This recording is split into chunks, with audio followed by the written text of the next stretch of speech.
What my colleague is talking about is the fact that you're not even allowed into the premises. Most of the venues that were used for polling were schools that had perimeter fences. So from the gate, the security men were making sure that the only identification you needed to be in the premises in the very first instance, whether or not you're going to be on the queue, was that you had to have a voter's card. That is in compliance with the provisions of the law. Okay. Yeah, that is what the law says. If you don't have voter's card, you have no business to be around the polling units. Well, one of the things you raised again about the issue of security was that it was the voters who ensured that people who stole ballot boxes were not able to come back, that the voters laid in wait for those who had stolen the ballot boxes. Yes. In that particular situation, don't you trust the voters to be able to do same in Ondo State? No, they were able to do that because the military men knew what the information they got. So they stood by and waited. Well, the military men or the voters? Of course, they were all over the place. They were scattered all over the place. And they knew, they got the information that they carried 17 ballot boxes into that place. And they are thumbprinting. The military took their position and didn't talk to anybody. And the voters stood there. So it was not possible for you to come out. They remained there until 8 p.m. when they were already turning in results. What is the role? What is the role of the police? I mean, why are we not talking about... Don't drag me into the role of the police. I am not dragging... But what is the role of if the police is to maintain internal security? Probably the military is more firm in their actions. I think most Nigerians, let us not pretend about it. Most Nigerians will tell you, let the military be there. You can keep the police there. The military takes the last order. It's like having somebody who is very flexible, and certain things could lead to you being flexible, even when the rules are clear. But the military man will not deviate from the orders given to him by his boss. He will implement it to the last letter, notwithstanding the circumstances that he would meet. Maybe that's why Nigerians want the military. And another angle to it is that even those who are in the habit of carrying ballot boxes and stuffing them with fake materials are afraid of the army.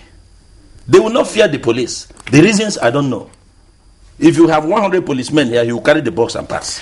Well, if he's a plus, put one army man there, he will not attempt as a chairman of a political party. Why it is so, I do not know. As a chairman of a political party, you do not know. Honestly, I don't know why they don't respect. Why they respect the Do you respect the police? Sorry, Sulaiman. Do you respect the police? Sure. Do you trust them? No, I trust them to the extent of performing their duties. Well, let's go back to INEC quickly before we wrap this up, and it has to do with if you have given a big plus to the military or the security agencies for that particular Edo election. One other sore point is the late arrival of materials, to the extent that they didn't start the accreditation early enough in some places. Specifically, we were in Edo North, Auchi, where our reporters were at about 10:30, a few minutes to 11. Some materials were just coming into some areas in that part of the state. How can INEC really get out of this whole situation whereby they don't start accreditation simultaneously in all parts of the state? I think it is the logistical problems. INEC has to improve with every election.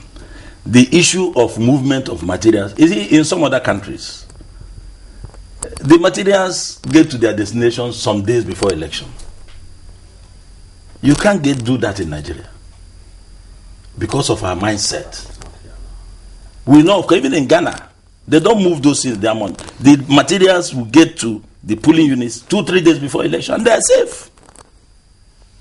We do that in Nigeria. So this is, they have to do it between the hours of 6 o'clock in the morning, up to 8 o'clock, and start moving. So, but there is room for improvement, because I know that it is possible for you to start as early as possible with the long distance areas, and then around 7 o'clock you now deal with those around you. I give an example of what happened in Benin, where some few polling units near the INEC office did not get materials until noon.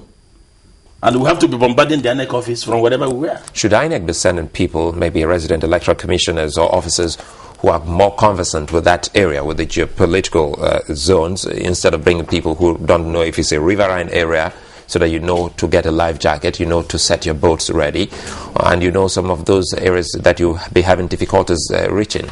Yes, I think it's they have to look at the whole thing holistically. It is not just sending people from that area. There are situations whereby if you have your brief correctly and you know what you are supposed to do, you can perform in Sokoto as you do in Cross River. So it doesn't really matter. What matters is whether they have gotten the logistics right.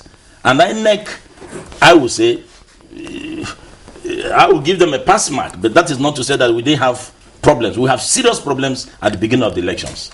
And if we had not tackled those problems, this crowd you saw jubilating for the victory of Adams Oshomole, you probably would have seen them on the streets protesting if it had gone the other way around.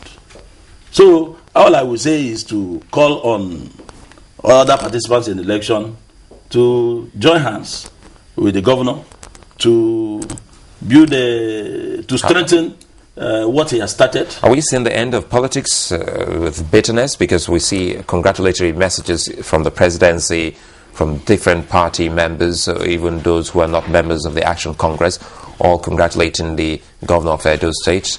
And, well, the headline is that the PDP has asked its members to accept the result. Well, you see, in Nigeria, we are very bad losers, especially when you base your what would be your success, on wrong foundation. I want to say that they will come over it, but I think the people of Edo State have spoken, and they made their position very loud and clear. I don't think this requires tribunal, because the margin is so embarrassing for anybody to go to court, even though he has his rights. He has lawyers will tell you, go to court. I'm a lawyer, go to court. You will look at this, look at that, you will win. He just wants the brief. But if you ask me, they should rally around Oshomole and now go to the next stage of empowering the people of Edo State and also expanding the infrastructural development that is going on there. It is not all cases that you have to go to court. It's not in all cases. Even in the last general election, there were many cases we saw. Labour Party did not go to court.